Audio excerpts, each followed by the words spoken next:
What fascinates us about space? Why do people of all colours, creeds and cultures gravitate towards the unknown? Are we all explorers by heart, or is there a deeper reason behind it?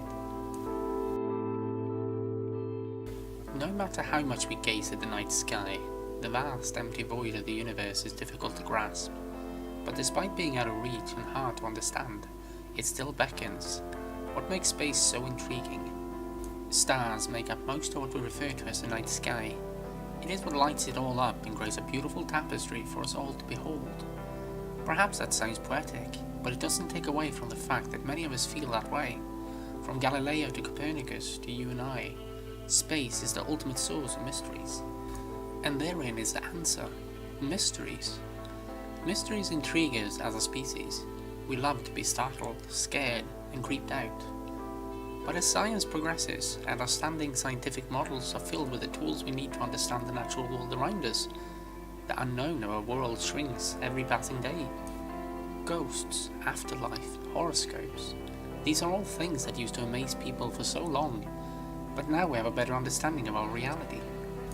On the 4th of July 2012 at CERN's Large Hadron Collider, scientists discovered a new particle that fit the predictions of the Higgs boson.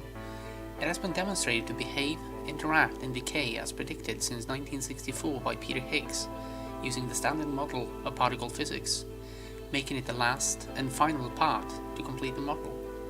For the first and likely the last time in human history, a single model of physics has been 100% completed and allows us to observe reality with precise tools.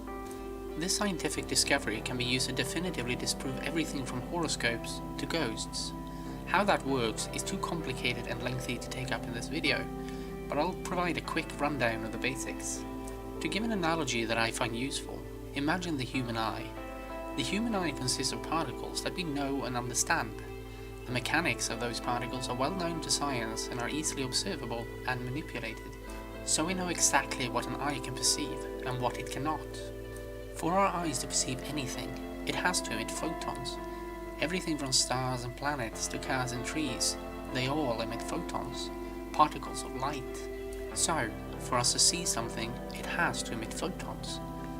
Scientists have developed tools, machines to observe the world around us, since our human eyes are far too feeble to be up to the task. Telescopes, microscopes and infrared cameras, they are all tools to see things the human eye is too weak to see.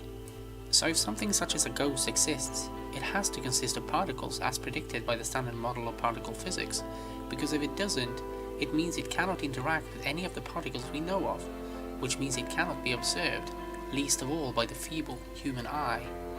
Perhaps that sounds ludicrous to you, and that I'm just off my rockers, and that's fine. We are all allowed to have our own beliefs, and this video is not about that.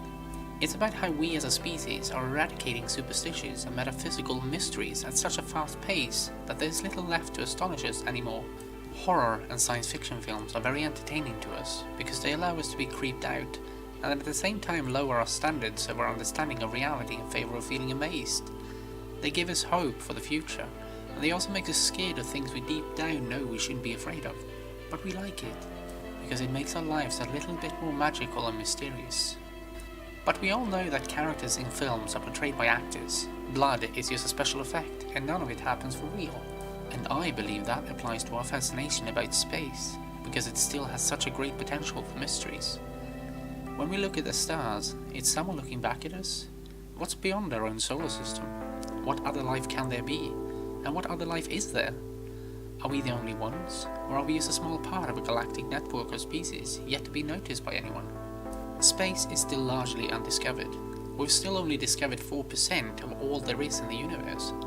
The remaining 96% consists of dark matter and dark energy, which we still haven't a clue what they are. But we do know one thing: neither of them interact with the particles that make up our physical reality. I'm amazed by space and alien worlds. Whenever there's news about space, I become giddish. Finding evidence of water on Mars, landing a probe on an asteroid, or witnessing the surface of Pluto for the first time. There's so much to discover, so much to do, yet so little time to do it all. If only we didn't have to die. But that's a video for another time.